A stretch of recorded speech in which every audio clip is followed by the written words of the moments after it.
Oh boy, this is an exciting day. As many of you know, the greatest value trio in the history of mirrorless cameras is the Sigma 1.4 trio. The 16mm 1.4, 30 1.4, and 56 1.4. These are my most recommended lenses and many people's most recommended lenses. They punch way, way above their price point. Well, today we have a fourth member. Introducing the adorable 23mm f1.4, joining the trio as a fourth member. So it's a quattro now, a quartet. I knew that.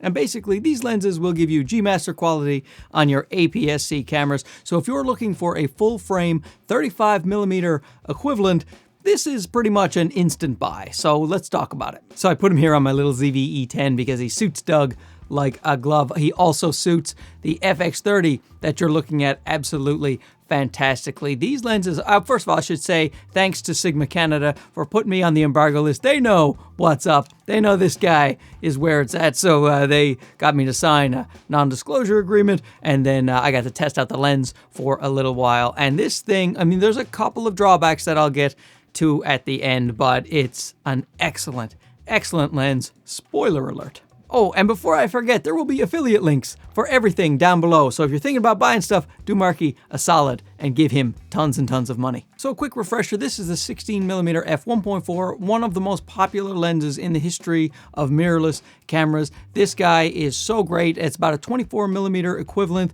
in terms of your full frame field of view. So this has really helped out the APS-C line, and it's also for the micro four thirds, but at micro four thirds, it's more of a 32mm focal length, but these are exceptionally popular for very, very good reason. It is impossible to beat the optical quality of this lens. Anytime anyone asks me about a YouTube lens, the first thing I say, 16mm Sigma f1.4. And then you had your 30mm f1.4, which is more equivalent to about a 50mm, so right, 45mm field of view, which is great for general portraiture, general photography, street photography. You're running on a gimbal, stuff like that. This lens is a great all-purpose lens. You know, people love a nifty 50. This is close to that focal length, and you get that 1.4 of light, which is absolutely fantastic. And this thing is usually around $300.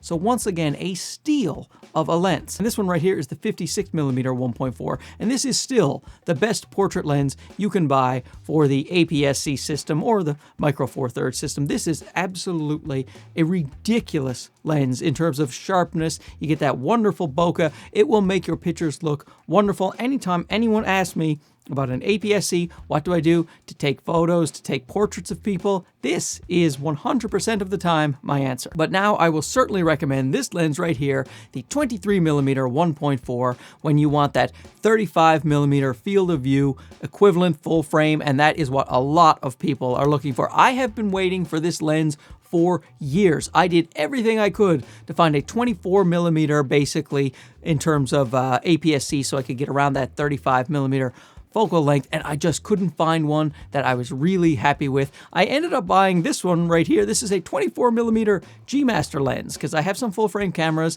and on my APS-Cs, I wanted to shoot this focal length, so I ended up getting this G-Master lens, which is $1,400, whereas this guy, as far as I know, I'll put the real price in the description, but as far as I know, this one's coming in at $500 USD, and I mean, you're gonna get similar quality to this G-Master lens on this lens here for $500. At least I think. They didn't guarantee me the prices yet. And just to prove it, here is a side-by-side of the 24mm G-Master lens on my FX30 versus the 23 1.4 from Sigma on my FX30. Just look at that. It's basically identical, except the 23mm is a little bit wider, which is actually great for my little studio, but it is such a fantastic lens for the price. Crazy. And you know what? Let's do the rest of the review with the lens there on the camera so you can see it in action. Oh, there we go. And I have a little more room. You can see my fancy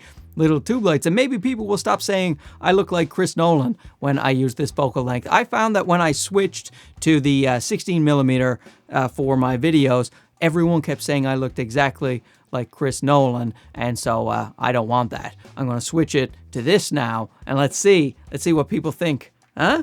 Justin Timberlake? I think so. So now I will quickly tell you about the optical performance, which is fantastic on this lens. It is so sharp, sharp as the 56, and this was the sharpest lens I have ever seen on an APS-C camera, and it is just so sharp from center to corner, just corner to corner sharpness, absolutely razor tack sharp. Can you be razor tack sharp? Well, this lens is. Its chromatic aberration is so well controlled. I haven't been able to find any. I haven't seen any chromatic aberration in any of the photos on the stress tests I've done. Zero chromatic aberration that I could find. The longitudinal chromatic aberration, the parts where the autofocus backgrounds are like yellow and purple, that is really hard to correct in post, and it's really hard to get right for lens manufacturers, and this is very well controlled. On this lens, you just see a little bit of the yellow and a little bit of the purple. It's literally just as good as my 24mm G Master, which is a fantastic performer in the Loca category. Flaring, or should I say lack thereof, the flaring and the ghosting, fantastic on this. They use a nice coating on the lens and it is very resistant. You only see some minor flaring. It still keeps contrast so well. I was shocked. Look at this photo. First of all, obviously, that's the best photo you're ever going to see of any human being. Looks just like Chris Nolan, that guy. And you could see, though, the contrast. I couldn't see the screen at all. Like, that is the direct sun going right into the lens without a lens hood. You should never do that. But yet, it still took the picture. It got my eye autofocus, and it just kept everything nice and contrasty with very little flare or ghosting. Shockingly good performance on that regard. The colors are great, and of course with that 1.4 you can get a ton of blur in that background. It's got some pleasing bokeh. It's just this nice fall off. It's not too busy back there. It's just like their other Sigma 1.4 lenses, really nice bokeh. And of course the low light performance, fantastic, because you have a 1.4. It really helps turn these APS-C cameras into cameras that compete very much with full frame cameras. With this FX30, a lot of people are worried about the low lights. It's like, it's not that great in low light, but let me tell you, you put an f1.4 lens, this is the 56, and this is the 30. This looks more like the 23. They look very similar in size, so I'll hold this one up for reference. But you put one of these guys on your APS-C cameras, it lets in so much light, it can compete with the big boys, no problem. So the lens is going to be available for the Sony E system, obviously the L-mount Alliance, and they're going to have it available for the Fuji X-mount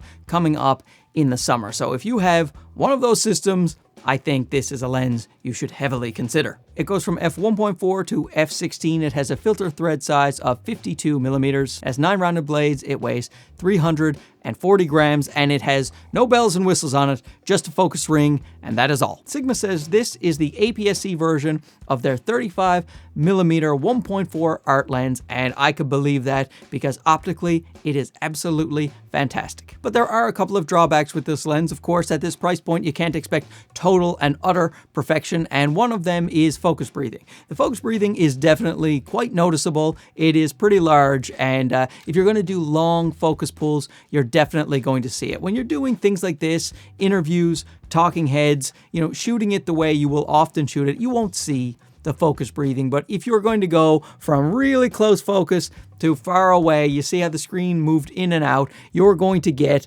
some of that focus breathing. Now that can be distracting if you're doing long focus pulls, but for the way I would use this lens, that's not going to be an issue. Now, another drawback is the focus is not linear unless you have an L-mount camera. Then you can make it linear, but us Sony people and the Fuji people, you are not going to have the ability to make it linear, so you're not going to be able to repeat focus pulls very easily. And the other drawback with the 23 millimeter is the actual physical lens itself. There are no buttons or dials or switches or aperture rings on these lenses, the f1.4 lenses from Sigma. So you just have one big old focus ring here. I always love an aperture ring that's clicky and not clicky, a button for manual focus, autofocus, things like that, and a focus hold button. I like buttons and switches on my lenses, and at 340 grams that the 23 millimeters are, there are smaller APS-C lenses available. But when you consider the optical quality, the price, you have to compromise somewhere, and those are the compromises.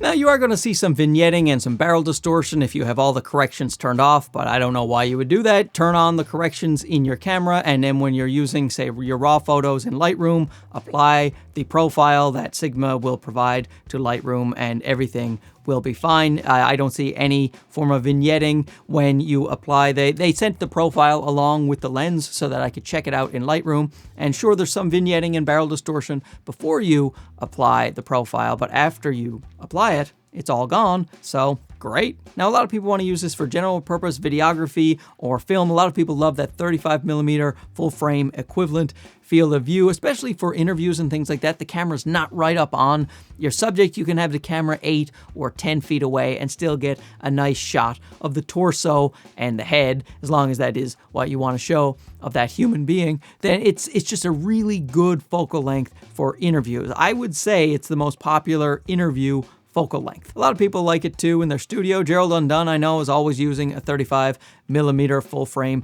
equivalent field of view to shoot all of his YouTube videos, and a lot of people do just like Gerald. So what I'm saying to you is, for $500, you cannot possibly get a better quality 35mm full frame equivalent for an APS-C camera than this Sigma 23mm 1.4. So once again, thanks to Sigma for sending this beauty out, and I'm sure that I will be purchasing it and making good use of it to make my silly nonsense production. So anyway, thanks for watching. Don't forget to like and subscribe if you haven't already. We'll talk to you again soon. Okay, bye-bye.